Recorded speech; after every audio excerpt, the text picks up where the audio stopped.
오늘 우리에게 주시는 하나님의 말씀은 신명기 4장 29절부터 35절까지 말씀입니다. 거기에서 당신들은 당신들의 하나님이신 주님을 찾을 것입니다. 당신들이 하나님을 찾되 마음과 성품을 다하여 하나님을 찾으면 만날 것입니다. 당신들이 환난을 당하고 마지막 날에 이 모든 일이 당신들에게 닥치면 그때에 가서야 비로소 당신들은 주 당신들의 하나님께로 돌아와 그에게 귀를 기울일 것입니다. 주 당신들의 하나님은 자비로운 하나님이시니 당신들을 버리시거나 멸하시지 않고 또 당신들의 조상과 맺으신 언약을 잊지도 않으실 것입니다. 당신들이 태어나기 전에 하나님이 이 땅 위에 사람을 창조하신 날부터 이제까지 지나간 때를 깊이 생각하여 보십시오. 하늘 이 끝에서 저 끝에 이르기까지 온 세계를 깊이 생각하여 보십시오. 그리고 이런 큰일을 본 적이 있는지 들은 적이 있는지 물어보십시오. 당신들처럼 불 가운데서 말씀하시는 하나님의 음성을 듣고도 살아남은 백성이 있습니까? 주 당신들의 하나님이 이집트에서 당신들이 보는 앞에서 하신 것처럼 온갖 시험과 표징과 기사와 전쟁과 강한 손과 펴신 팔과 큰 두려움으로 한 민족을 다른 민족의 억압에서 이끌어내시려고 애쓰신 그러한 신이 어디에 있습니까? 그러나 당신들에게 이것을 나타내셨으니 그것은 주님이 곧 하나님이시고 그분 밖에는 다른 신이 없음을 알게 하시려는 것입니다. 아멘.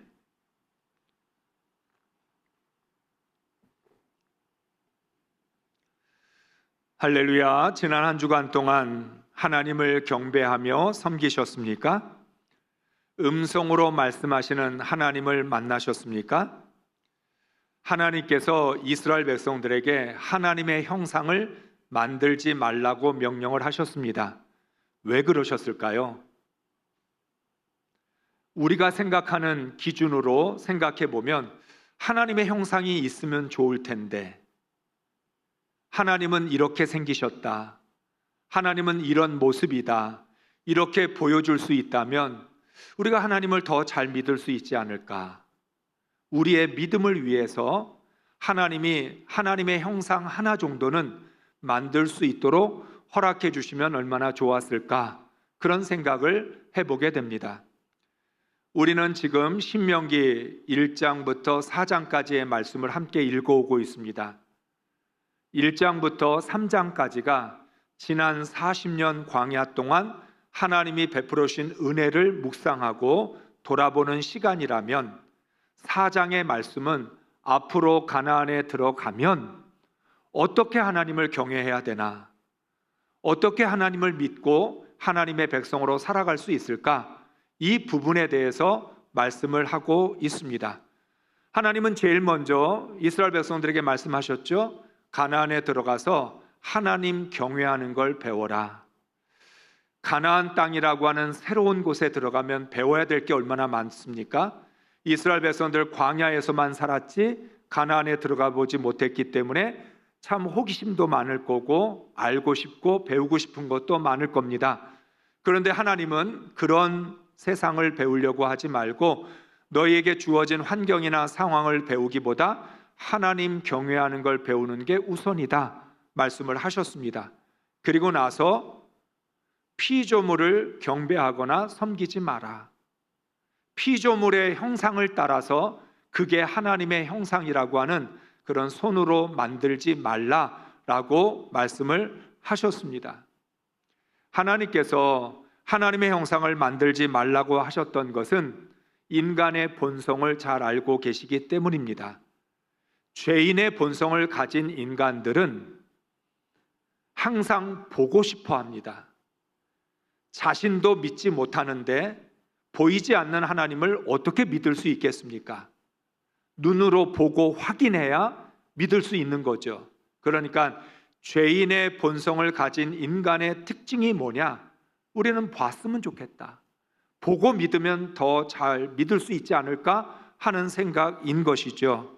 그래서 보이지 않는 하나님을 보려고 할 뿐만 아니라 우리의 앞날 미래도 좀 보고 싶고 우리가 어떤 인생이 될지에 대한 것도 알고 싶어 합니다.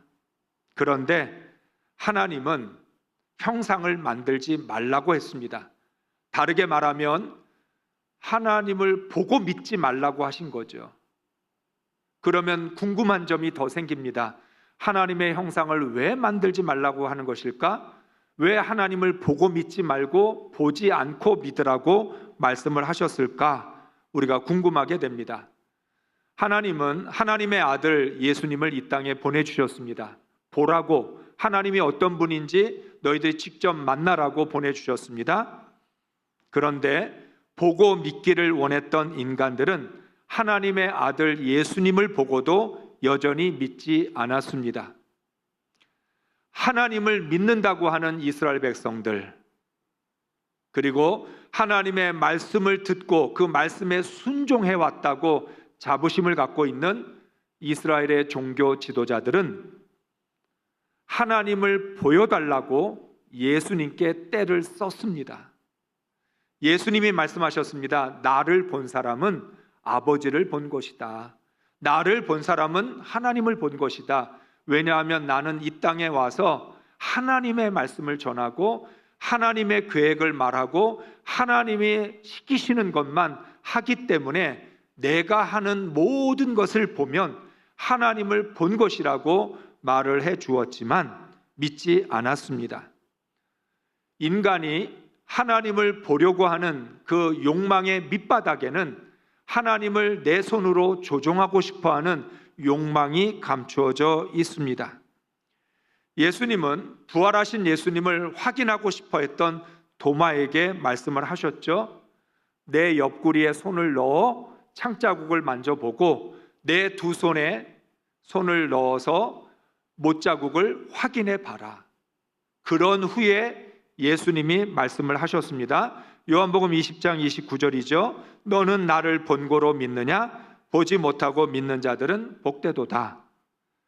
예수님이 도마에게 보여주셨던 중요한 이유 중에 하나가 너가 그렇게 보고서라도 믿기를 원한다면 보고 믿어라 라고 하신 거예요. 허락을 해주셨어요.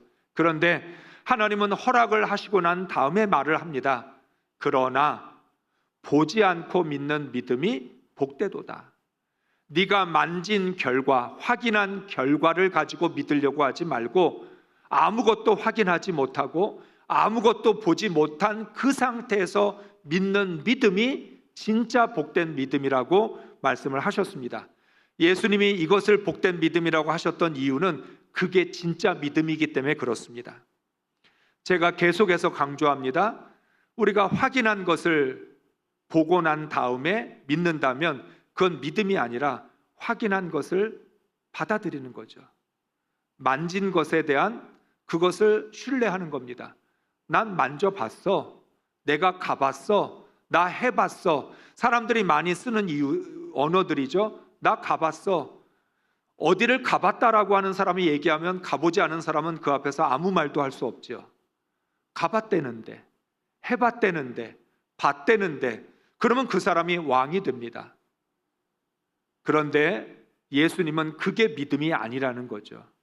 가보지 않았어도, 해보지 않았어도, 그리고 만져보지 않았어도 하나님의 말씀만 듣고서 믿는 그 믿음이 진짜 믿음이고 복된 믿음이라고 말씀하고 있습니다.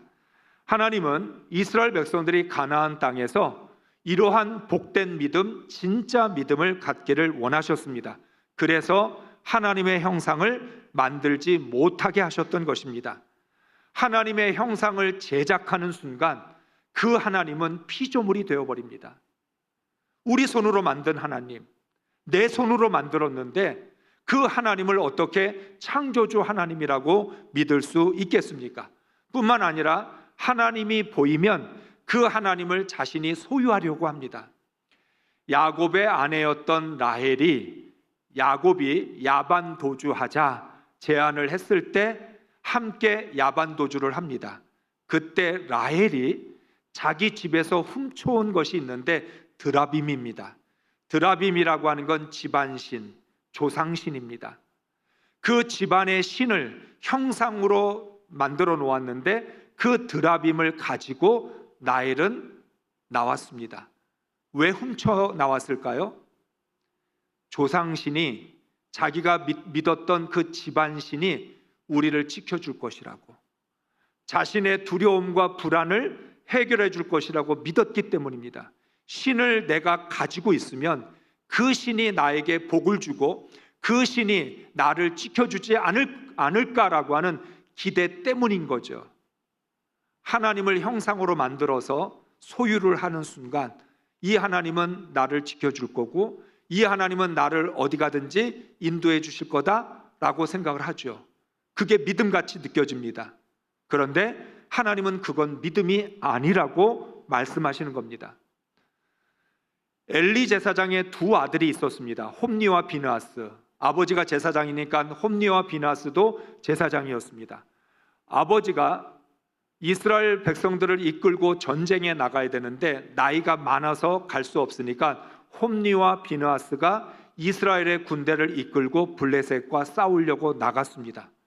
그 전쟁에서 대패를 합니다. 패배하고 난 후에 홈니와 비느하스가 언약궤를 가지고 옵니다. 이 언약궤를 가지고 와서 이 언약궤가 우리들에게 승리를 안겨다 줄 것이라고 기대했습니다. 전쟁의 승패를 자신의 뜻대로 조종하기 위하여 언약궤를 수단으로 삼았던 것입니다. 그러나 지난번보다 더 대패를 하고 홈니와 비느하스는 그 자리에서 죽고 언약궤를 빼앗겼습니다. 하나님은 보이는 언약궤 안에 갇혀 계시지 않았습니다. 홈니와 비느하스는 언약궤를 믿은 게 아니에요. 하나님을 믿은 게 아니에요. 정말 하나님을 믿었다면 처음부터 하나님에게 이 전쟁을 해야 될지 말아야 될지를 물었을 것이고 언약궤를 처음부터 가지고 왔을 겁니다. 하나님과 동행하기를 원했다면. 그런데 홈니와 비느하스는 이 전쟁에 대하여 하나님께 묻지 않았습니다. 처음부터 언약궤를 가지고 오지도 않았습니다. 패배하고 나니까 언약궤를 가지고 오면 승리하지 않을까? 그들의 어떤 기대, 그들이 하나님을 조종하고 싶었던 그러한 욕망으로 언약궤를 가지고 왔는데 언약궤가 왔다고 해서 상황이 달라지지는 않았습니다.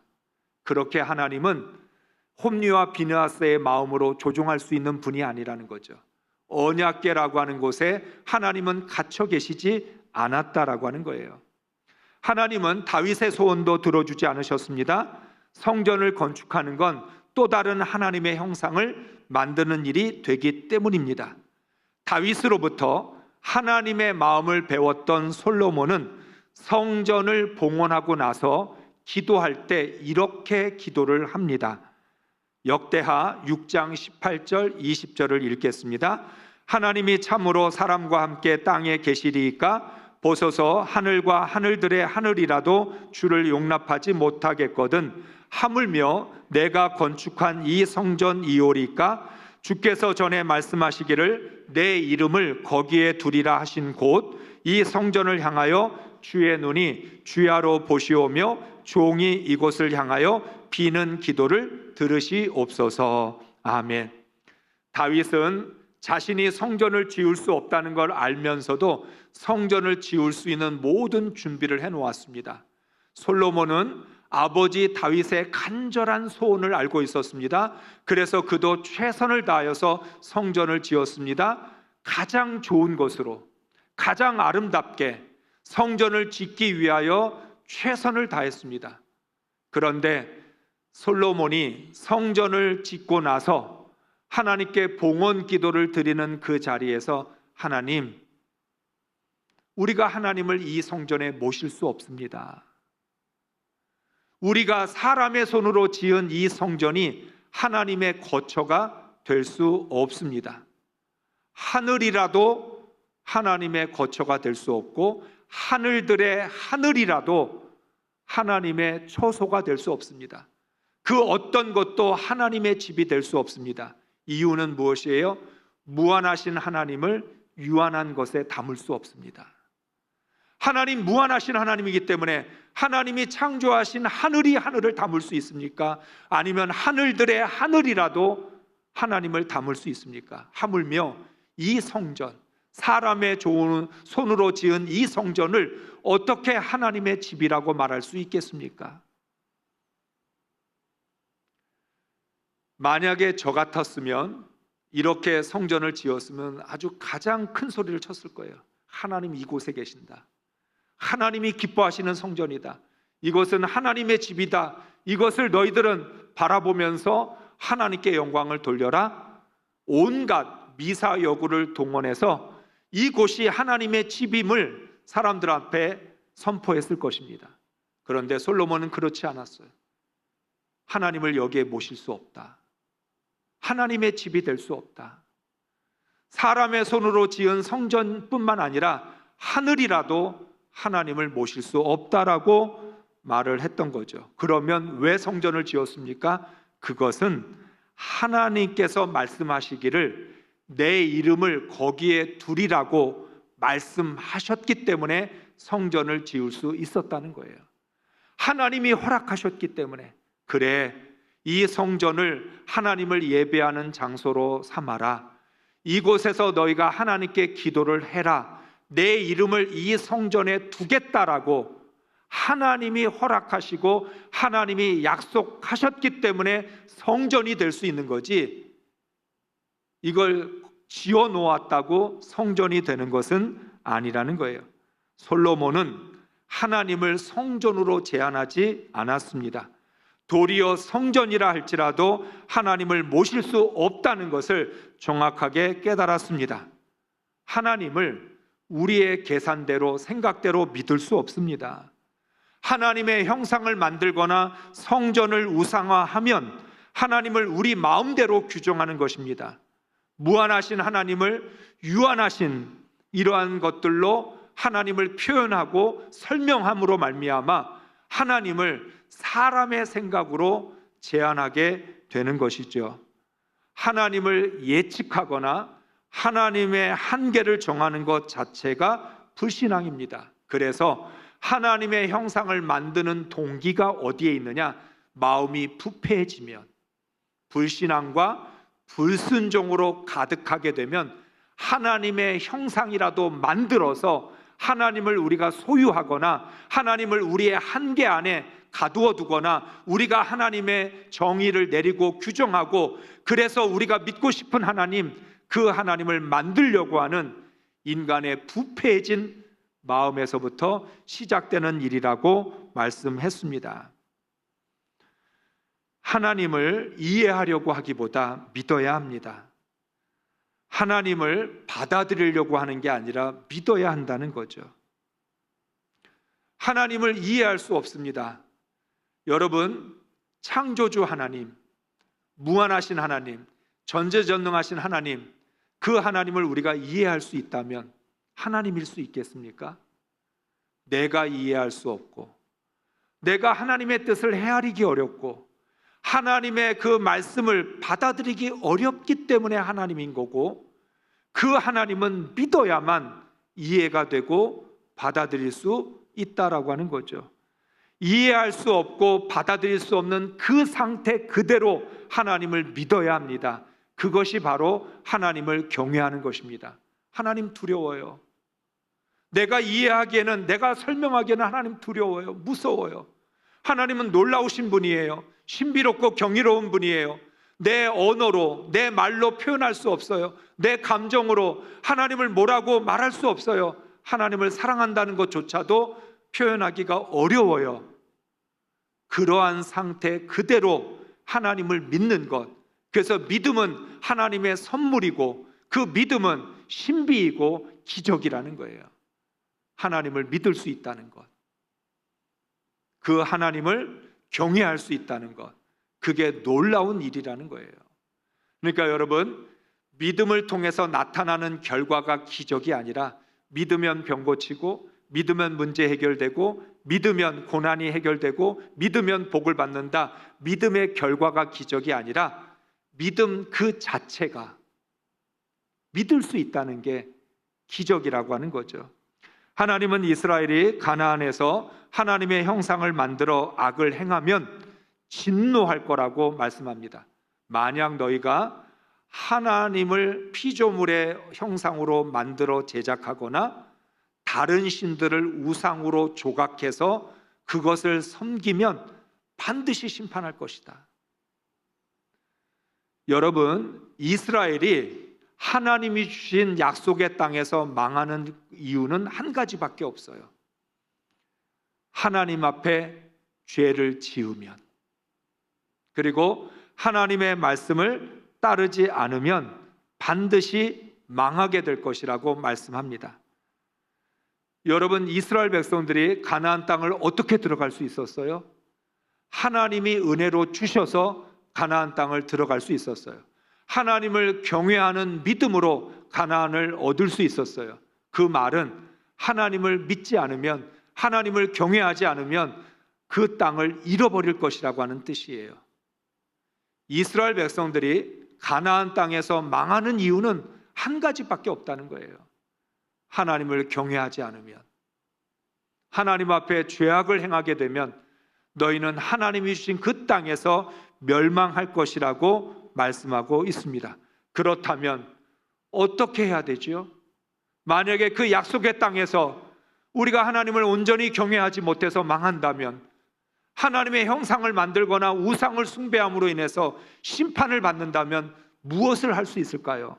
29절의 말씀입니다. 함께 읽습니다. 그러나 내가 거기서 내 하나님 여호와를 찾게 되리니 만일 마음을 다하고 뜻을 다하여 그를 찾으면 만나리라. 아멘. 이스라엘은 힘이 없어서 망한 것이 아니라 불신앙과 불순종 때문에 망했습니다. 그렇기 때문에 망하면 그 망한 그 상태에서 마음과 뜻을 다하여 하나님을 찾아야 합니다. 다른 데로 갈 필요도 없어요. 망했다, 내가 멸망했다, 그러면 그 자리에 그대로 하나님을 찾아야 한다는 거죠. 이스라엘이 얼마나 비참하게 망했느냐는 건 중요하지 않습니다. 우리가 얼마나 심각하게, 하나님 우리는 회복 불가능으로 완전히 망했습니다, 우리는 다시 일어설 수 없을 만큼 철저하게 망했습니다, 아무 문제되지 않아요. 어떻게 망했든 얼마나 심각하든 중요한 것은 그 망한 자리에서 하나님을 찾느냐는 거예요. 하나님을 찾지 않아서 망한 것이기 때문에 하나님을 찾으면 하나님 만나주시겠다고 약속을 하셨습니다. 다윗은 솔로몬에게 성전 건축을 명령하고 또한 간절하게 권면을 합니다. 역대상 28장 9절 말씀을 읽습니다. 내 아들 솔로몬아, 너는 내 아버지의 하나님을 알고 온전한 마음과 기쁜 뜻으로 섬길지어다. 여호와께서는 모든 마음을 감찰하사 모든 의도를 아시나니 내가 만일 그를 찾으면 만날 것이요 만일 내가 그를 버리면 그가 너를 영원히 버리시리라. 아멘. 솔로몬이 성전을 건축했습니다. 솔로몬은 성전을 건축했다라고 하는 게 평생의 자부심이고 업적이 될 겁니다. 누가 뭐래도 나는 아버지가 건축하지 못한 성전을 건축한 사람이야. 예루살렘 성전 내가 지었어.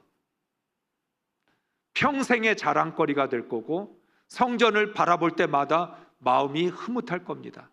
그런데 다윗이 말해줍니다. 내 아들 솔로몬아, 네가 성전을 지었다는 것이 너에게 면죄부가 되지 않는다.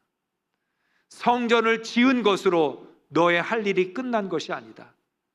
성전을 지은 것보다 더 중요한 것은 마음과 뜻을 다하여 하나님을 찾는 것이다. 그래서 솔로몬에게 뭐라고 이야기합니까? 내 아들 솔로몬아, 너는 내 아버지의 하나님을 알고 온전한 마음과 기쁜 뜻으로 섬겨라. 섬기라라고 하는 말이 하나님을 찾아라. 성전만 지어놓지 말고 하나님을 찾아야 된다. 성전을 지어놨는데 하나님을 찾지 못한다면 그 성전이 무슨 의미가 있겠냐라고 하는 거예요. 하나님을 찾는다라고 하는 중요한 목적은 하나님의 말씀대로 살겠다라고 하는 결단이라는 거죠. 그래서 솔로몬은 하나님을 알아야 되고 마음과 뜻을 다하여 하나님을 반드시 찾아야 한다라고 하는 거예요. 여러분이 가지고 있는 물건들 중에서 어떤 물건을 소중하게 여깁니까? 의외로 소중한 물건인데 너무 소중해서 집안 한 구석에 가만히 두고 찾지 않는 경우들이 있습니다.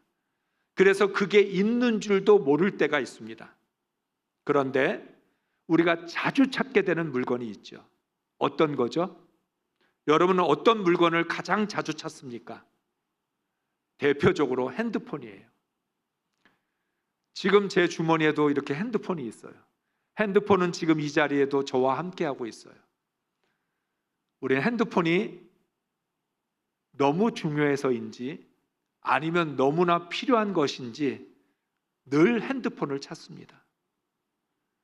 핸드폰을 어디다 잠깐만 놔두고도 우리는 또 금방 찾습니다. 요즘 워치를 가지고 핸드폰 어디다 둔지 모르면 핸드폰을 찾기도 합니다. 우리는 하나님을 핸드폰만큼이나 찾고 있나요? 우리에게 핸드폰은 손에서 떨어지기 어려운 물건이 되었어요. 잠시라도 핸드폰이 안 보이면 찾게 되어 있습니다. 하나님을 찾는다는 것은 무슨 뜻일까요? 핸드폰처럼 내 손에 보이지 않으면, 내가 들고 있지 않으면 계속해서 찾아야 됩니다. 하루 종일 찾아야 됩니다. 어떤 사람들은 핸드폰을 자기 머리맡에 두고 자는 사람도 있고요. 워치 같은 경우는 그대로 차고 자는 사람도 있을 정도로 24시간 나와 함께하고 나에게 가장 가까이 있는 물건입니다. 하나님이 나와 가장 가까이 계시는 분입니까? 나는 24시간 하나님을 찾고 있습니까? 24시간 하나님과 동행하고 있습니까? 하나님께서는 언제나 믿음의 사람들에게 그 말씀을 주셨어요. 모세가 여호수아에게 말했던 것도 그렇고 다윗이 솔로몬에게 말했던 내용도 똑같습니다. 너는 하나님의 말씀을 주야로 묵상하고 그 말씀을 지키고 행하라. 그게 하나님을 찾는다는 거예요. 하나님을 찾는다는 건 하나님의 말씀을 주야로 묵상하는 것이고 하나님을 말씀을 지켜 행하는 것이고 언제나 하나님의 말씀을 가까이 하고 그 말씀이 기준이 되고 그 말씀이 원칙이 돼서 살아가는 게 하나님을 찾는다라고 하는 의미예요. 솔로몬에게 말합니다. 성전만 지어놨다고 그게 모든 일이 끝난 게 아니라 너는 하나님을 찾는 삶을 살아야 된다. 만약에 네가 하나님을 찾지 않으면 하나님이 너를 영원히 버리실 거다. 하나님을 찾으면 하나님은 반드시 만나 주시지만 하나님을 찾지 않는 사람은 하나님도 너를 버릴 것이다. 그러면서 우리가 왜 하나님을 찾아야 되는지에 대한 이유를 다윗은 이렇게 말합니다. 여호와께서는 모든 마음을 감찰하사 모든 의도를 아시나니 내가 만일 그를 찾으면 만날 것이요. 하나님이 우리의 모든 마음을 감찰하고 계시고 우리의 모든 의도를 알고 계십니다. 내가 필요할 때만 하나님을 찾는지, 필요할 때만 기도하는지, 어떨 때 내가 기도하고 어떨 때 내가 하나님을 찾고 있는지 하나님 우리의 마음을 감찰하셔서 우리의 모든 숨겨진 의도를 알고 계신다는 거예요.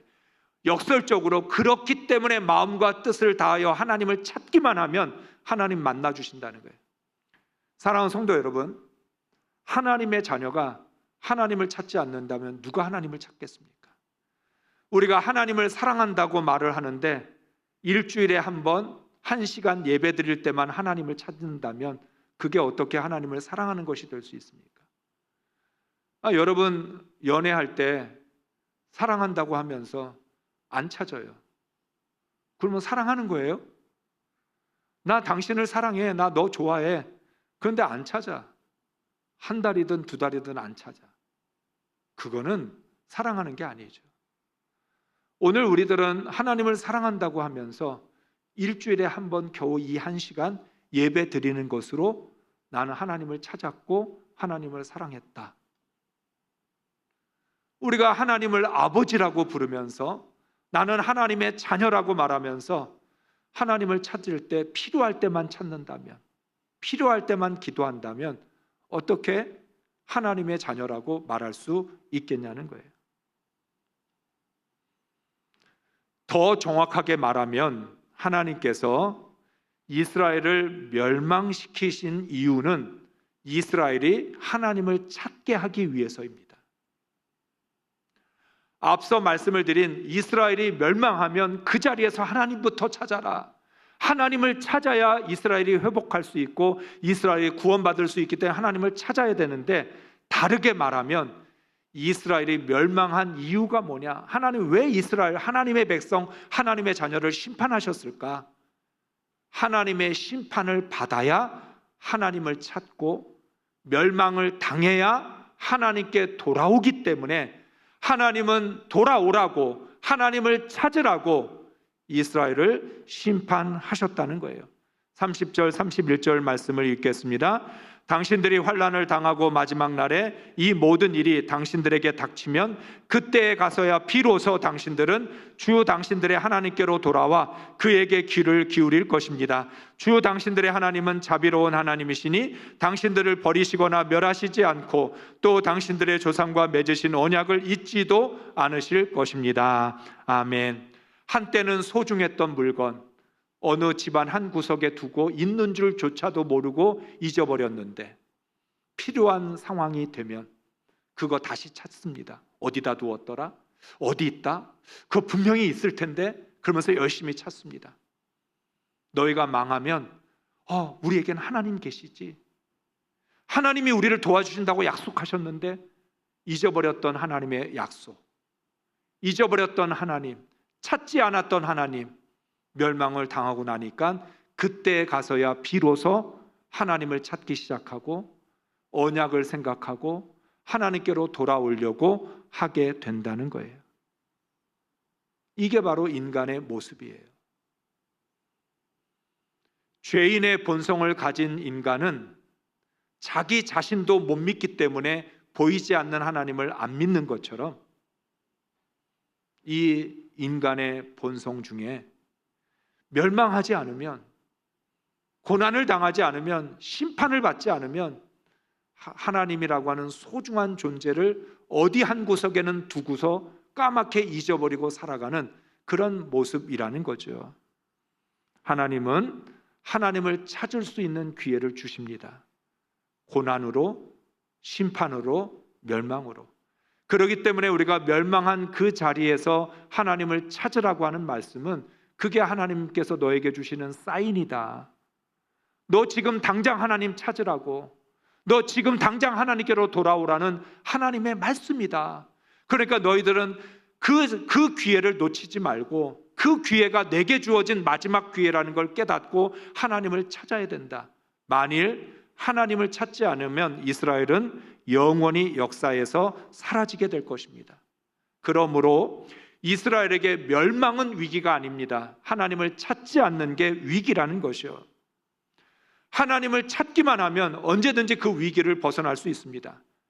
내가 지금 고난 가운데 있다는 것, 멸망하고 침체되었다는 것, 그건 위기가 아니에요. 하나님을 찾으면 언제든지 회복될 수 있다는 거예요. 그래서 하나님 우리에게 약속합니다. 39절 40절의 말씀을 읽습니다. 그런즉 너는 오늘 위로 하늘에나 아래로 땅에 오직 여호와는 하나님이시요 다른 신이 없는 줄을 알아 명심하고 오늘 내가 내게 명령하는 여호와의 규례와 명령을 지키라. 너와 내 후손이 복을 받아 내 하나님 여호와께서 내게 주시는 땅에서 한없이 오래 살리라. 아멘. 하나님의 자녀가 마음과 뜻을 다하여 하나님을 찾는 것은 하늘과 땅에 오직 하나님만이 참 하나님이시기 때문입니다. 우리는 평생 하나님을 찾아야 합니다. 하나님은 어느 한 구석에다가 잘 모셔두고 잊어버려야 되는 존재가 아니라 날마다 가까이 하고 날마다 함께하며 날마다 찾아야 될 분이라는 거예요. 그래서 그걸 평생 하나님 경외하기를 배워라. 왕들에게 이야기할 때 넌 다른 것 하지 말고 쓸데없는 것 하지 말고 하나님의 말씀을 가까이 두고 주야로 그 말씀을 묵상하면서 그 말씀만 지켜라. 그러면 하나님이 너를 지키시고 너의 후손들에게 복을 내리실 거라고 약속을 하셨던 거죠. 우리는 정말 하나님을 찾는 사람입니까? 하나님을 떠나서 살 수 없다. 그래서 우리는 날마다 하나님을 찾아야 되는데 정말 하나님을 찾고 있냐는 거예요. 다시 질문을 드리면 내가 핸드폰을 찾는 것만큼 하나님을 찾고 있나? 내게 소중한 물건처럼 그렇게 하나님을 소중하게 여기고 있는가? 우리를 돌아봐야 될 줄로 믿습니다. 하나님을 찾는 사람은 하나님의 규례와 법도를 지킬 수밖에 없습니다. 우리가 마음과 뜻을 다하여 하나님을 찾을 때 우리 가정이 복을 받고 하나님 교회가 다시 부흥하게 될 것입니다. 우리 모두 하나님을 경외함으로 하나님을 찾고 하나님의 말씀에 순종할 수 있기를 주의 이름으로 축복합니다.